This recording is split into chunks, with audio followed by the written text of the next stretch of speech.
And welcome back. Today we're going to be doing some more armor testing. I know that's everybody's favorite topic because we get to go out and blow big holes in expensive products for your enjoyment, and I'm all about that, so that's what we're going to do. Really quick before we get there though, each of the armor products that you've seen us test on this channel previously have had something special about them, as in something that sets them apart from all the rabble that is out there on the market.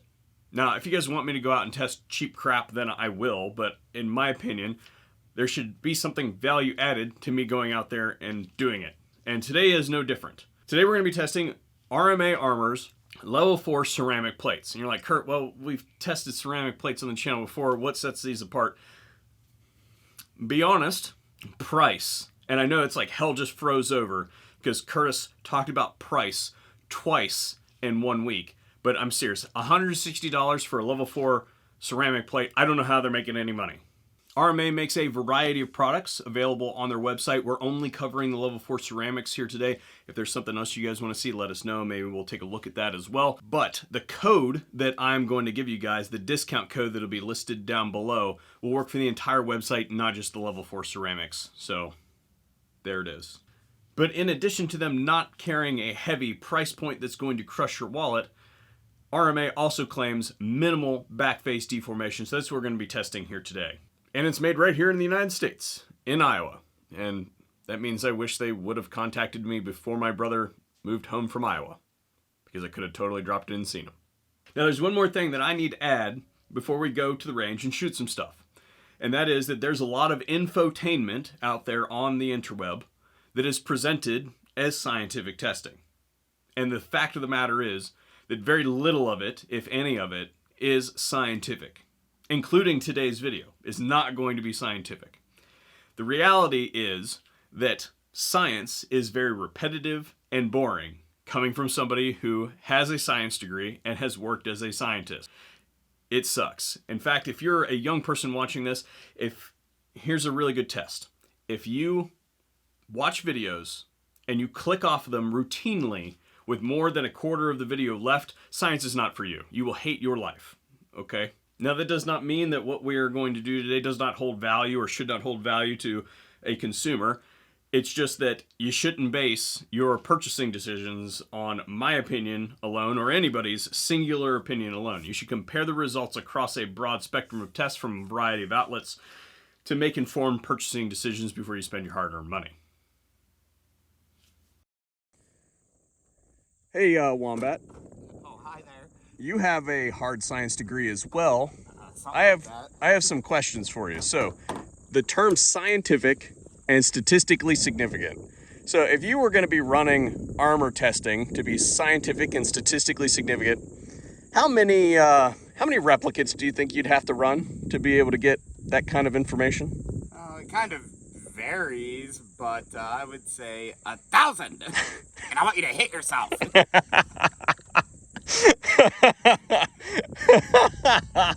Please get that reference. If you guys don't, there's so many context clues.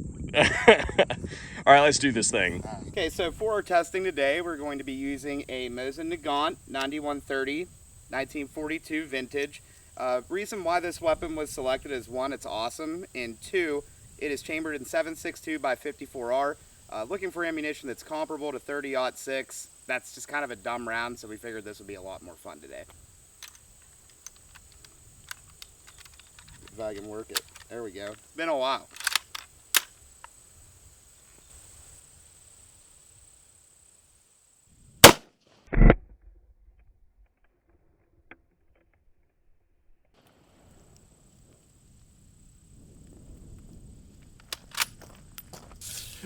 You think that we're measuring the distance? Is that what's going on?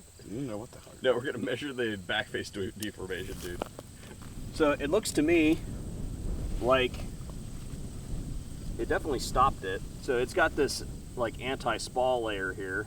It looks like it's just some foam. I don't know how effective that is, but hey, whatever. Let's peel it away from this.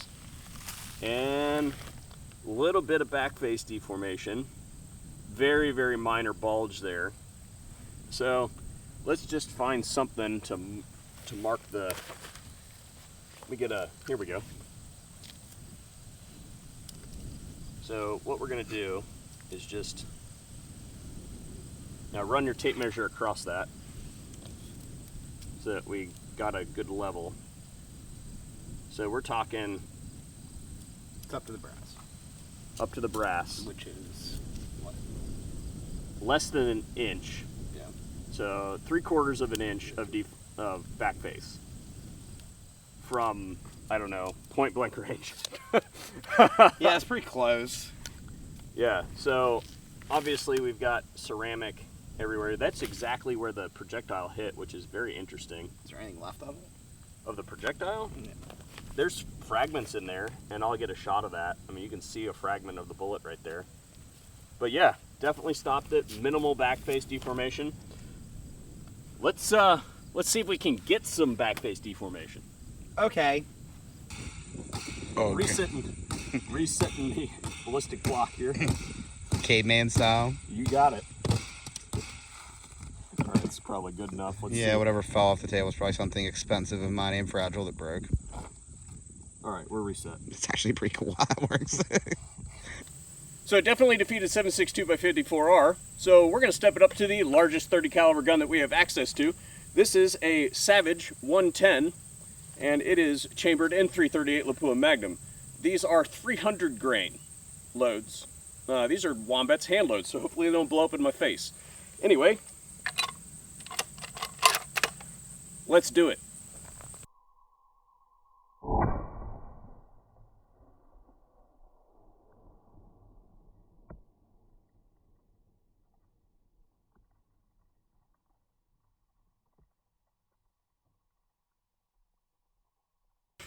Make it rain. Let's go. All right, Wombat, you think it went through? I mean, as I look at it, I don't see much ceramic. I see a lot of copper.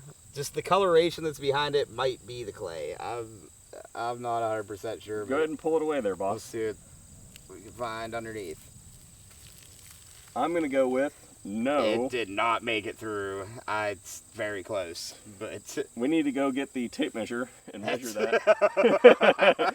That can is fit going to my be a fist in bad. it. It's going to be a bad day. yeah, I think he cracked a rib. You should. A little bit to go. Depth gauge. It's right there. So that's going to give us 1 3/4. Show the camera. Actually, that's 1 and is that 7/8? 1 7/8. Yeah, 1 7/8 is what I would call that. Yeah. So double. I'm not doing common denominators and crap. And we're back, and I have to say that was some fairly impressive performance. We'll get to that and break that down just in a second.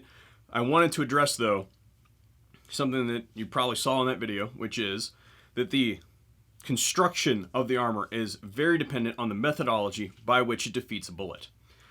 A piece of steel cord armor is going to act completely different than a piece of ultra-high molecular weight polyethylene. It's going to act completely different than a piece of ceramic like we used in today's video. We're not going to get into the intricacies of that. You can watch the other videos that are out there.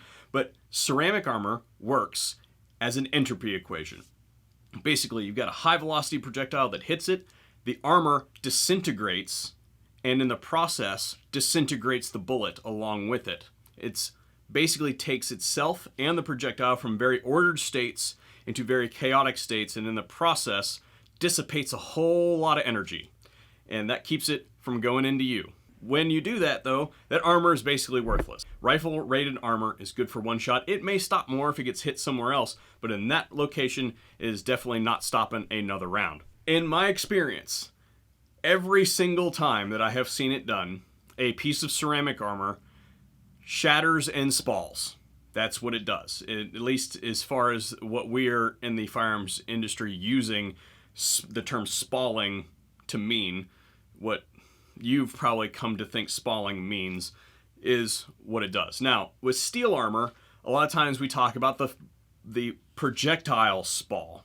In this instance, we're talking more about the plate spall. I would say that the attempt to put that piece of foam in there, I don't know that that was there for the purposes of capturing fragmentation, but again, I have seen some products that have some kind of anti-spall capturing layer on the strike face, and they're basically all worthless.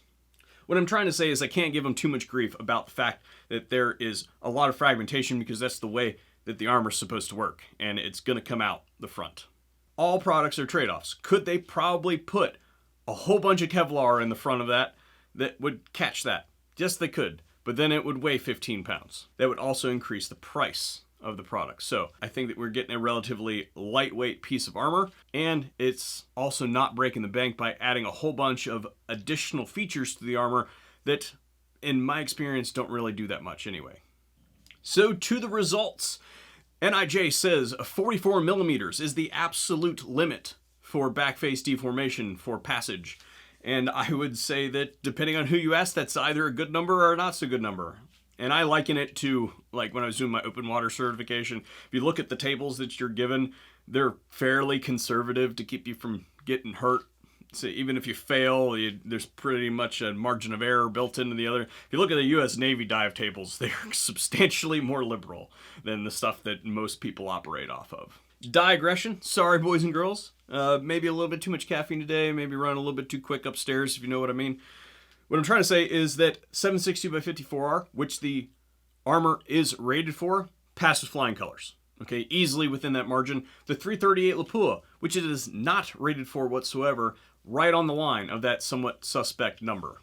Yeah, I can fit my fist up to like my first thumb knuckle in there. Question is, how big would the crater be if you weren't wearing the armor? All these numbers are basically saying that you probably, or you have a less likelihood of dying from blunt force trauma from being hit with a high velocity cartridge while wearing this armor than some product that fails that test. The bottom line is, if you are hit with a high velocity cartridge while wearing body armor, it's going to suck. You're going to have a really bad day. That is not going to be mitigated by the fact that the backface deformation is this number or that number, whatever. It's going to hurt really bad, okay? Like this is one with the fabric. That is literally melted that to that. Clay. Yeah. Yeah. Well, you can see. No, look, this label. Like this, I can peel this, right? Yeah. This is like literally part of the fabric. Yeah. It is impressed this on the fabric. The thing that I got to drive home is that there was a series of critical errors that occurred between the time that you put the body armor on and when you got shot wearing the body armor, that we should do our best and attend training courses to avoid making those errors. The difference is that if you get shot wearing the body armor, you get to reload the save file. You get a mulligan, versus you may not get one if you weren't wearing it. It seems to me like the RMA armor is doing its best to put some quality product out there at an affordable price point that everybody can get after. So there'll be a discount code in the description box down below if you guys are interested in this product or any of the other products all over on RMA's website. The use of that code does generate a commission to me, so full transparency there. If you guys think it was worth it, then pick it up. If not, then it is what it is. If you see other products on RMA's website that you would like to see, sound off in the comment section down below and I'll do my best to address it.